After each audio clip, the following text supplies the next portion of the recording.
Hi guys, எல்லாரும் எப்படி இருக்கீங்க? இன்னைக்கு வீடியோவில் நம்ம என்ன பார்க்க போறோம்னா ஒரு சன்ஸ்கிரீனோட ரிவ்யூ வந்து பார்க்க போறோம்.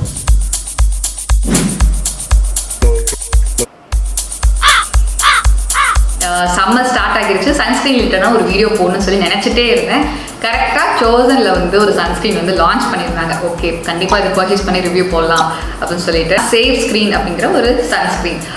இது வந்து அவங்க வந்து எனக்கு லைக் வீடியோ போடுங்கன்னு சொல்லி பிஆர் அனுப்பல, இல்லை ஸ்பான்சர் பண்ணி இந்த ரிவ்யூ கொடுங்க அப்பெல்லாம் இல்லை. எனக்கு பேசிக்காக உங்கள் நிறைய பேர் பார்த்துருந்துருப்பீங்க, பாஸ்ட்லி வந்து வீடியோ போட்டிருந்தப்ப எனக்கு பேசிக்காக வந்து சோசனோட அவங்க ப்ராடக்ட்ஸ் எல்லாமே வந்து ரொம்ப நல்லாவே வந்து ஒர்க் ஆகிற மாதிரி இருக்குது, ஸ்கில்ல வந்து இம்ப்ரூவ்மெண்ட் தெரிகிற மாதிரி இருக்குது. நான் ரெக்கமெண்ட் பண்ண நிறைய பேருக்கு வந்து அந்த ப்ராடக்ட்ஸ்லாம் வந்து ரொம்ப பிடிச்சிருக்கு அப்படிங்கிற மாதிரி சொல்லியிருக்கீங்க. ஸோ அதனால் கண்டிப்பாக இவங்க சன்ஸ்கிரீன் லான்ச் பண்ணுறாங்க அப்படின்னோடனே கண்டிப்பாக இமீடியட்டாக எனக்கு தெரிஞ்சிச்சு, வாங்கிடுவேன்னு சொல்லி தெரிஞ்சிச்சு. இமீடியட்டாக உங்களுக்கு ரிவ்யூ போகணும்னு சொல்லி நினச்சேன். ஓகே, மற்ற சன்ஸ்கிரீன்லாம் வாங்குறப்போ நமக்கு ஒரு எக்ஸ்பெக்டேஷன் இருக்கும்ல, அது எல்லாத்த விட சோசன்லேருந்து வந்து ஒரு சன்ஸ்கிரீன் லான்ச் பண்ணியிருக்காங்க அப்படிங்கிறப்போ என்னோட எக்ஸ்பெக்டேஷன் இந்த அளவு தான், அதிகமாக தான் இருந்துச்சு. நான் பேசிக்காக சன்ஸ்கிரீன் என்னெல்லாம் பார்ப்பேன் அப்படின்னா, ஒயிட் காஸ்ட் வரக்கூடாது, ஸ்வெட் ஆகக்கூடாது. மெயின் ரீசன் என்னென்னா, எனக்கு அந்த மாதிரி ப்ரௌன் ஸ்கின்னாக இருக்கவங்களுக்கு இல்லை டார்க் ஸ்கின்னாக இருக்கவங்களுக்கு அந்த மாதிரி ஒயிட் காஸ்ட் வரப்போ வெளியில் போட்டு போகிறதுக்கு நமக்கு கம்ஃபர்டபுளாக இருக்காது. ஆட்டோமேட்டிக்காக அந்த ப்ராடக்ட் அப்படியே ஷெல்ஃப்லேயே உட்காந்துட்டு இருக்க மாதிரி இருக்கும். யூஸ் பண்ணவே மாட்டோம், இது ஒயிட் காஸ்ட் வரும்னு அப்படியே அவாய்ட் பண்ண ஆரம்பிச்சிடும். ரீசனுக்காக தான் நான் ரொம்ப நாளாக ஒரு 22 வரைக்குமே வந்து அந்த ஒரு ரீசனுக்காக தான் வந்து சன்ஸ்கிரீன் அவாய்ட் பண்ணிட்டேன். தான் சன்ஸ்கிரீனாலே வெள்ளை அடிச்ச மாதிரி ஆகிட்டோம் அப்படிங்கிறதுக்கு தான். ஸோ அதுக்கப்புறமேட்டு தான் ஓகே, இந்த ஒயிட் காஸ்ட்லாம் இல்லாத மாதிரிலாம் சன்ஸ்கிரீன் இருக்குது, ஸ்வெட் ஆகாமல் அந்த ஆயிலி ஃபினிஷ் கொடுக்காம ஒரு மேட் ஃபினிஷில் இருக்க மாதிரிலாம் சன்ஸ்கிரீன்லாம் இருக்குது அப்படிங்கிறது அதுக்கப்புறம் தான் எனக்கு தெரிய ஆரம்பிச்சிச்சு. நான் இவ்வளோ நாள் யூஸ் பண்ணிட்டு இருந்த சன்ஸ்கிரீன் வந்து பார்த்தீங்கன்னா அவின்லேருந்து டே ப்ரொடெக்டர், அதுதான் வந்து யூஸ் பண்ணிட்டு இருந்தேன். One of the best sunscreen, ரொம்ப ரொம்ப பிடிச்சிருக்கு. லைக் இப்போவும் வரைக்கும் நம்பர் 1 அதுதான். பட் அதில் என்ன பிரச்சனை ஆகிடுச்சுன்னு பார்த்தீங்கன்னா, ஐ திங்க் டிஸ்கன்டினியூ பண்ணிட்டாங்கன்னு சொல்லி நினைக்கிறேன். எங்கேயுமே வந்து அவைலபிளாக இருக்குது, நைக்கா, அமேசான் எதுலேயுமே வந்து அவைலபிளாக இல்லை. மோஸ்ட்லி வந்து அப்போலோ ஃபார்மசி அந்த ஒரு வெப்சைட் இருக்கும் இல்லையா, அப்போலோவோட வெப்சைட், அதில் மட்டும் அப்பப்போ அவைலபிள் ஸ்டாக் இருக்குது. ஸோ அது வாங்குறதுக்கே ரொம்பவே கிடைக்க மாட்டேங்குது, ஸ்டாக் இருக்க மாட்டேங்குது. ஸோ அடுத்த ஆல்டர்னேட்டிவாக என்ன சன்ஸ்கிரீன் அப்படின்னு சொல்லி பார்த்துட்டு இருக்கப்போ இவங்க லான்ச் பண்ணாங்க. இவங்கதில் வந்து பார்த்தீங்கன்னா ஐ திங்க் 5 வேரியன்ட் வந்து லான்ச் பண்ணியிருக்காங்க. எனக்கு எக்ஸாக்டாக அது என்னன்னு சொல்லி தெரியல, நான் உங்களுக்கு இங்கே சைடில் வந்து போடுறேன். லைக் ஒவ்வொரு ஸ்கின் டைப்புக்கு அந்த மாதிரி தான் வந்து பண்ணியிருக்காங்க. ஐ திங்க் லீஸ்டாக வந்து 950 ருபீஸ்லேருந்து ரொம்ப எக்ஸ்பென்சிவ் வந்து 2700 நினைக்கிறேன். ஸோ இந்த ப்ரைஸ் ரேஞ்சில் வந்து அவைலபிளாக இருக்குது. ஒன்று வந்து ஐ திங்க் ஒவ்வொரு ஸ்கின் டைப் அந்த மாதிரி வந்து போட்டிருக்காங்க. எனக்கு பர்சனலாக எது பிக் பண்ணுறது அப்படிங்கிறது கொஞ்சம் கஷ்டமாக இருந்துச்சு, கன்ஃபியூசிங் ஆச்சு, எது பிக் பண்ணலாம் அப்படின்னு சொல்லிட்டு.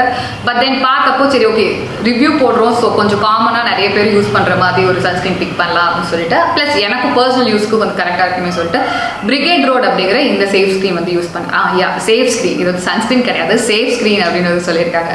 லைக் நேமே வந்து ரொம்பவே நல்லா இருந்துச்சு. ஸோ பிரிகேட் ரோட் அப்படிங்கிற இந்த சன்ஸ்கிரீன் வந்து பிக் பண்ணியிருந்தேன். இதோட ப்ரைஸ் வந்து பார்த்தீங்கன்னா 1875 ருபீஸ் இருந்துச்சு. ஐ திங்க் நான் வந்து ஒரு துஷாரா விஜயன் அவங்களோட கோட் வந்து யூஸ் பண்ணியிருந்தேன்.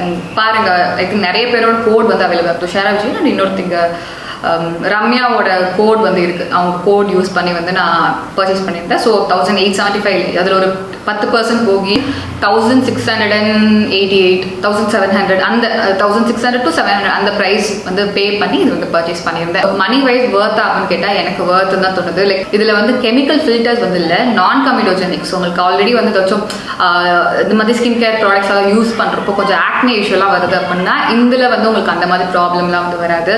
Dermatology tested, natural content 89%, pregnancy nursing safe, சில்ட்ரன்ஸ்க்கும் வந்து யூஸ் பண்ணலாம், safe to use around eyes. ஆமாம், கண்ணுக்கும் வந்து யூஸ் பண்ணலாம். நான் ஆல்ரெடி வந்து யூஸ் பண்ணி பார்த்துட்டேன். கண்ணை சுற்றி நிறைய சன்ஸ்கிரீன் போடுறப்போ கண் எரியிற மாதிரி இல்லை, கண்ணிலேருந்து ஆட்டோமேட்டிக்காக தண்ணி வர மாதிரி ஆகிடும் இல்லையா, அந்த மாதிரி வந்து அந்த இஷ்யூ வந்து இந்த சன்ஸ்கிரீனில் இல்லை. அது ஒன்று. ஷியர் ஃபினிஷ் எப்படி இருக்குன்னு சொல்லி உங்களுக்கு காமிக்கிற ஃபினிஷிங் எப்படி இருக்குன்னு சொல்லிட்டு. அதுக்கப்புறம் ஃப்ரேக்ரன்ஸ் கிடையாது, paraben free, suitable for face and body. ஃபேஸ்க்கும் போடலாம், பாடிக்கும் போடலாம். ஐ டோன்ட் திங்க் ஸோ பாடிக்கு போட்டால் இது அவ்வளோ தாங்குமா. ஐ மீன் லைக் ரொம்ப நாளைக்கு பாட்டில் நிறைய வாங்குற மாதிரி இருக்குன்னு சொல்லி நினைக்கிறேன். நான் பர்சனலாக வந்து ஃபேஸ்க்கு மட்டும் தான் வந்து போட போகிறேன். பாடிக்கு வந்து கொஞ்சம் இது சீப்பாக இருக்கும் சன்ஸ்கிரீன் தான் வந்து யூஸ் பண்ண போகிறேன். பட் அஃபோர்ட் பண்ண முடியறவங்க ஃபேஸ் அண்ட் பாடி ரெண்டுமே வந்து யூஸ் பண்ணிக்கலாம். பட் பாடிக்கு அப்படிங்கிறப்போ சைஸ் ரொம்ப குட்டி. சரி, ஓகேயா. And water and sweat resistant, அதுவும் எனக்கு ரொம்ப பிடிச்சிருந்துச்சு. இந்த சம்மர் டைமில் தான் வந்து வெக்கேஷன்லாம் இருக்கும், எங்கேயாச்சும் வந்து அங்கே இங்கேயும் போவோம், தண்ணிக்கு போவோம், வாட்டர் ஃபால்ஸ், ஸ்விம்மிங் அது இதுன்னு போவோம். கண்டிப்பாக வந்து வாட்டர் ரெசிஸ்டன்ட் இருக்க மாதிரியான ஒரு சன்ஸ்கிரீன் வேர் பண்ணிட்டு போகிறது ரொம்பவே இம்பார்ட்டன்ட். ஸோ அதுக்கு இது நான் பார்த்தோன்னே அது எனக்கு பயங்கர ஹியூஜ் தம்ஸ் அப்.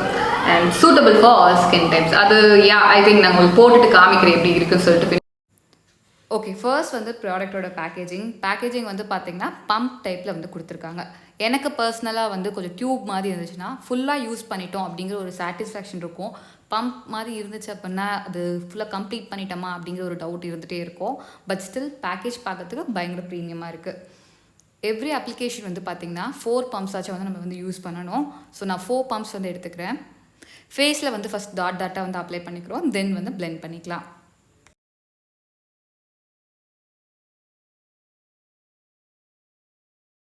நம்ம பிளெண்ட் பண்ணுறத முடிஞ்சளவு வந்து ஃபாஸ்ட் ஃபார்வர்ட் பண்ணல வீடியோவில். ஸோ நீங்கள் பார்க்குறப்ப வந்து எப்படி வந்து பிளெண்ட் ஆகுதுன்னு பார்த்து அண்டர்ஸ்டாண்ட் பண்ணிக்கிறதுக்கு ஈஸியாக இருக்குன்னு சொல்லி நினச்சேன். ஸோ இது பிளெண்ட் பண்ணுறதுக்கு ஓரளவு ஈஸியாக தான் இருக்குது. பட் ஆனால் அந்த ஒயிட் காஸ்ட் வந்து ஃபஸ்ட் ஃபியூ மினிட்ஸ் கொஞ்சம் இருக்கிற மாதிரி தான் இருக்குது. இது பிளெண்ட் பண்ணி முடிச்சுட்டு ஒரு 1-2 மினிட்ஸ்லேயே வந்து பார்த்திங்கன்னா அந்த ஒயிட் காஸ்ட் வந்து 99% வந்து கம்மியாகிடுது. ஜஸ்ட் ஒரு 1% தான் வந்து அந்த ஒயிட் காஸ்ட் வந்து நமக்கு ஃபேஸ்க்கு வந்து தெரியுது. ஸோ உங்களுக்கு எப்படி இருக்குன்னு சொல்லி காமிச்சிருக்கேன். பட் இன்கேஸ் உங்களுக்கு கிளியராக எந்தளவு ஒயிட் காஸ்ட் இருக்குது அப்படிங்கிறது இந்த கிளிப்பில் வந்து தெரியல அப்படின்னா நான் ஹாஃப் ஃபேஸில் மட்டும் அப்ளை பண்ணி காமிக்கலாம். ஸோ டிஃப்ரென்ஸ் வந்து நல்லா பக்காவாக தெரியும்னு சொல்லி நினச்சேன். எகெயின் சன்ஸ்க்ரீன் எடுத்து ஒரு ஹாஃப் ஃபேஸில் மட்டும் அப்ளை பண்ணியிருக்கேன். இந்த கிளிப்பில் வந்து பார்த்திங்கன்னா ரொம்ப கிளியராக வந்து அது எவ்வளோ அழகாக வந்து பிளெண்ட் ஆகியிருக்கு அப்படிங்கிறது காமிக்குது.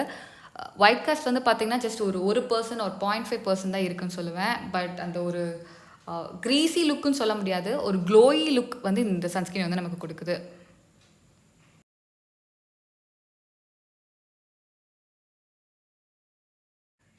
பட் எனக்கு அது பர்சனலாக என்ன தோணுச்சுன்னா இன்னும் கொஞ்சம் வந்து அந்த இது ஆக்சுவலி தொட்டு பார்க்குறதுக்கு வந்து இந்த ஆயிலியாக இருக்க மாதிரிலாம் இல்லை.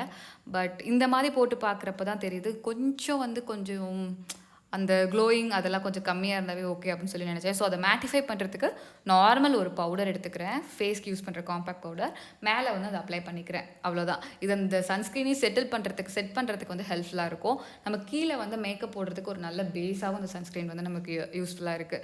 அண்ட் நான் இந்த மாதிரி பவுடர் அப்ளை பண்ணிவிட்டு உங்களுக்கு நார்மலான அவுட்டோர் சன்னில் வந்து காமிக்கிறேன் எப்படி இருக்குது ஒரு ஃபினிஷிங் அப்படின்னு சொல்லிட்டு. எனக்கு ரொம்ப ரொம்ப பிடிச்சிருந்துச்சு. கொஞ்சம் கூட வந்து உங்களுக்கு டிஃப்ரென்ஸ் தெரியல நம்ம சன்ஸ்க்ரீன் போட்ட சைடுக்கும் சன்ஸ்க்ரீன் போடாத சைடுக்கும். கொஞ்சம் அந்த பவுடர் காம்பேக்ட் வச்சு செட் பண்ணிட்டா எனக்கு ஃபினிஷிங் ரொம்பவே பிடிச்சிருந்துச்சு.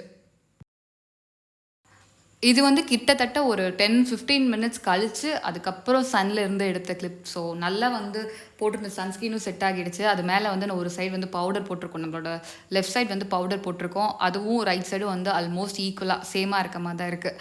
அந்த ஒரு ஆயிலியாக இருக்கிறது அதெல்லாம் பெருசாக இல்லை. யூஸ்வலாக ஸ்வெட் ஆகும் இல்லையா, அதுதான் இருந்துச்சு. வெயில் நின்று ஸ்வெட் ஆகும் இல்லையா, அதுதான் இருந்துச்சு. சன்ஸ்க்ரீன் போட்டு வர ஸ்வெட் அதெல்லாம் அந்த மாதிரிலாம் இல்லை. ரொம்பவே நல்லா இருந்துச்சு ஒரு ஃபினிஷிங். நான் உங்களுக்கு க்ளோஸ்அப்லேயும் வந்து ஷார்ட்ஸ் வந்து காமிச்சிருக்கேன். அண்ட் இந்த வீடியோ உங்களுக்கு பிடிச்சிருக்குன்னு சொல்லி நினைக்கிறேன். இந்த ரிவ்யூ உங்களுக்கு ஹெல்ப்ஃபுல்லாக இருந்திருக்குன்னு சொல்லி நினைக்கிறேன். இதே மாதிரி யூஸ்ஃபுல்லான இன்னொரு வீடியோவில் ஏதாச்சும் நம்ம பார்க்கலாம்.